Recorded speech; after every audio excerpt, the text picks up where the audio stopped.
Hello, and welcome to World of Lore, Elder Scrolls Episode 1, The Tribunal. In this episode, I'll be talking about both the Tribunal Temple and the Tribunal itself. However, when it comes to the individual gods of the Tribunal itself, I will not talk much about them, as I plan to do an episode on each. So let's begin. Initially, the Tribunal were the advisors to Indoril Nerebar, the leader of the Chimer. However, during the War of the First Council and the Battle of Red Mountain against the Dwemer, Nerebar would be wounded battling the Dwemer High King for control of the heart of Lorkhan and Kagranak's tools, which were used to manipulate the heart. Upon the victory at Red Mountain, Nerevar would leave his companion Dagoth-Ur to guard the heart, while he took counsel with the Tribunal, Almalexia, Sothasil, and Vivek. Together, the four of them agreed to study the heart and the tools, with Nerevar wishing that the tools not be used for themselves. However, when Nerevar and the Tribunal went to retrieve the heart from Dagoth-Ur, they found him corrupted and battle ensued. Dagoth-Ur would successfully escape from Nerevar and the Tribunal, but would be forced to give up the tools and the heart in the process. Sometime after this, Nerevar would die, and Sothasil would acquire an understanding of how the tools worked, and how the heart worked. Sothasil would then use this knowledge gained to manipulate both the heart and the tools to steal the divine essence within the heart, to turn himself and his fellow tribunes, Almalexia and Vivek, into living gods, and so the Tribunal was born. Upon the ascension to godhood, Sothasil would claim that the Chimer no longer needed the Daedra anymore, and so a furious Azura, one of the three primary Daedra that the Chimer worshipped, cursed the golden-skinned Chimer and turned them into the ashen-skinned, red-eyed Dunmer forever. Despite this, the Tribunal Temple would be formed in the First Era around the year 700 to worship their new living gods of Almalexia, Sothasil, and Vivek. It should be noted that though most of the Dunmer would go on to worship the Tribunal and be a part of the temple, not all would do so, most notably the Ashlanders, who would cling to their beliefs of the Chimer, and those of House Telvanni, who had little use for the Tribunal, as the Mage Lords were often as ancient and powerful as the three living gods. Of the Dunmer houses, House Indoril would prove the most pious, with its members dominating both the priesthood and the ordinators. House Redoran would also prove to be quite pious, and whose buoyant armigers would serve Vivek and only Vivek. House Lalu and House Drez would prove to be less pious than Indoril and Redoran, praying to the Tribunal usually only when convenient.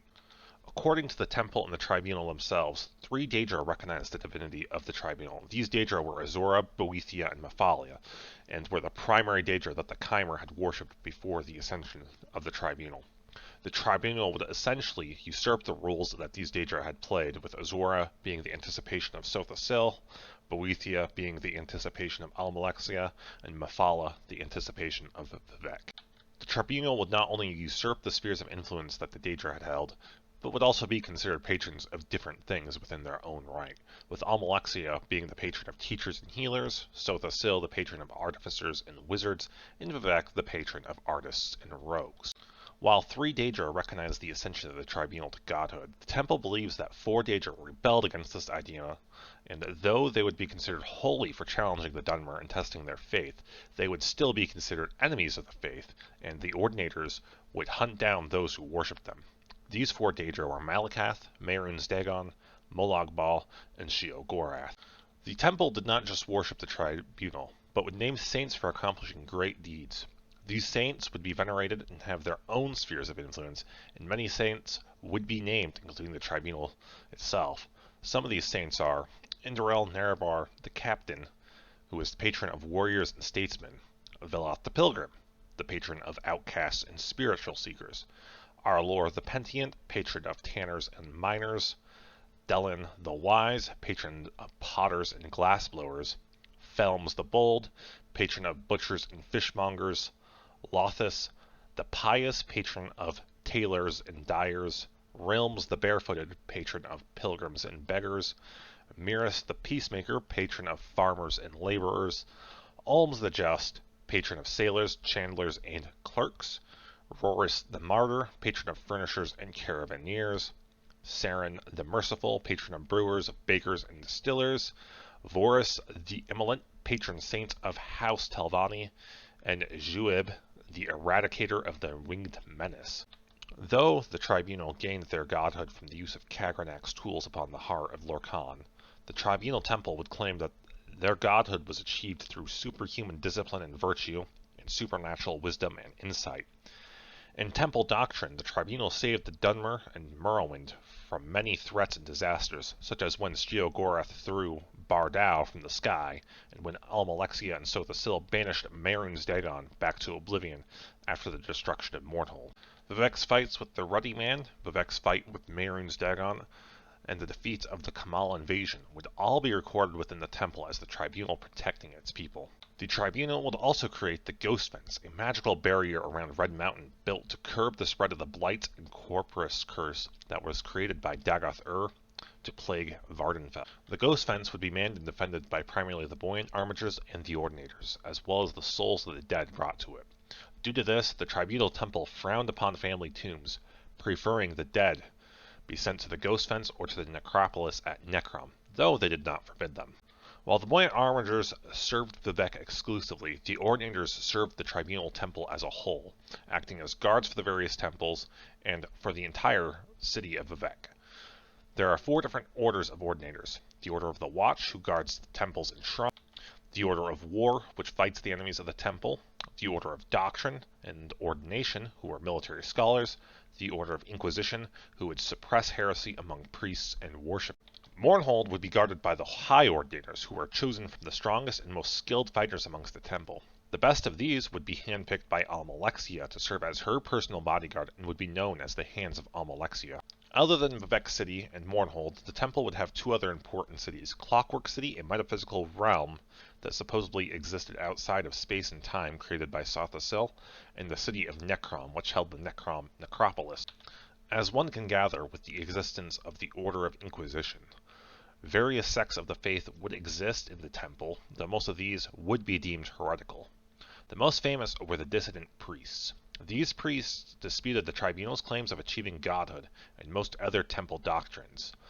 They believed that the Ashlander prophecy of the Nerevarine was a subject worth learning about and looking into. The temple did not believe in the Nerevarine prophecy, which stated that Nerevar would be reincarnated at some point as the Nerevarine. The temple would send out its Ordinators to mercilessly hunt down anyone who claimed to be the Nerevarine and dispose of them.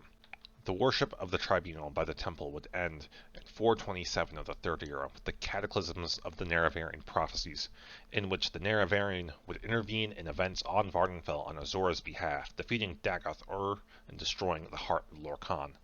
The destruction of the Heart turned the Tribunal back into mortals. Almalexia would kill Sothasil before being killed herself by the Nerevarine.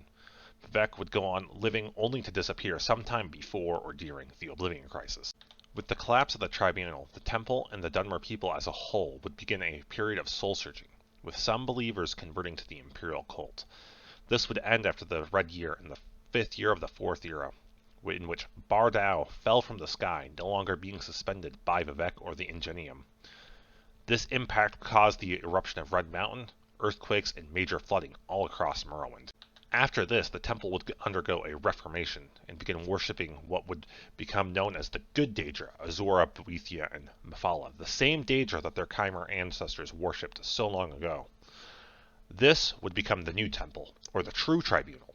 Under the New Temple, the original Tribunal would be demoted from the status of gods to that of saints and heroes to help try and bring more Dunmer into the fold. Despite the rise of the New Temple, Tribunal worship would continue well into the Fourth Era. This worship would be viewed as heretical by most of the population, and the cult would be driven underground. Believers of the original Tribunal would be persecuted. I hope you enjoyed this episode on the Tribunal and the Tribunal Temple. In the next Elder Scrolls episode, I will talk about the goddess Almalexia in more detail. I'm also trying to make these podcasts a little bit longer, about half hour in length. I'm still adjusting the time and trying to get the flow correct on these, I guess. So bear with me until I am able to get these down. But stay tuned for more Elder Scrolls and other fantasy universe lore, as well as some sci-fi stuff, and that will be coming in the future.